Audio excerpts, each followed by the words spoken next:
Europe Soir. Ce soir au programme, Michel Platini qui découvre à 58 ans l'existence des pauvres et qui leur demande de bien vouloir faire un peu moins de bruit pour ne pas gâcher la Coupe du Monde. Un chef du Ku Klux Klan étrangement gay-friendly et la réponse à cette vieille question, Isabelle, existe-t-il plus con qu'un chauffeur de taxi raciste ? Oui. Oui, bien vu, un chauffeur de VTC homophobe. Bienvenue à la cérémonie des Condors d'Or 2014. On démarre tout de suite avec le Con de bronze attribué cette semaine au footballeur le plus intelligent de l'histoire, selon les spécialistes, ce qui nous plonge dans un abîme de perplexité quant aux autres. Michel Platini, qui, la vivacité intellectuelle certainement émoussée après 20 ans à bouffer du homard aux truffes au siège de l'UEFA sur les rives du Léman, est littéralement tombé des nues quand il a appris l'existence de ces individus basanés, pauvrement vêtus, vindicatifs et souvent voleurs qu'on appelle les pauvres. Et plus précisément les pauvres brésiliens qui s'agitent en ce moment dans les favelas pour dénoncer les dépenses somptuaires engagées pour l'organisation du mondial alors que crève de faim et que tout le monde s'en fout. Alors le pauvre passe encore, mais le pauvre militant, ça Michel n'aime pas du tout. Il déclare, je cite, « S'ils peuvent attendre un mois avant de faire des éclats un peu sociaux, ça serait bien pour le Brésil et pour la planète football. » Bah oui Michel, t'as raison, ils ont qu'à se mettre un anneau gastrique s'ils ont faim ces pauvres. Allez les feignasses, au boulot. Allez, au lieu de dire des conneries, il reste encore quelques stades à terminer avant la grande fête. Bref, je suis Michel Platini, je suis le footballeur le plus intelligent de l'histoire et je suis...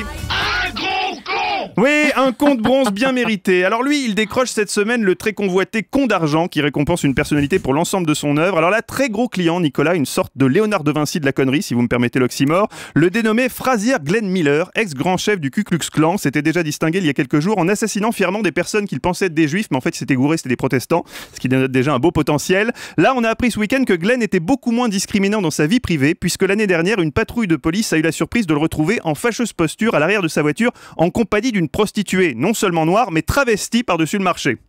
Pourquoi vous me regardez de si haut? Parce que je suis noir. Pas noir, mais si je suis noir. Pas tellement, quoi.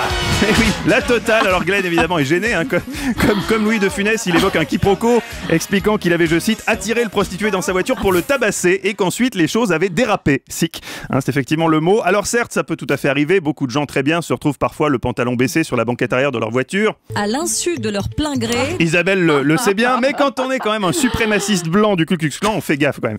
Bref, je suis Glenn Miller, mais pas le musicien hélas, et je suis... Un gros con. Enfin, qui décrochera le Condor de la semaine ? Booba.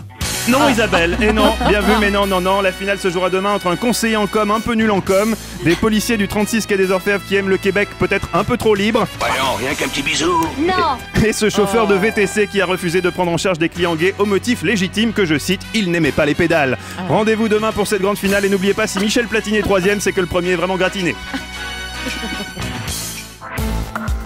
Europe Soir.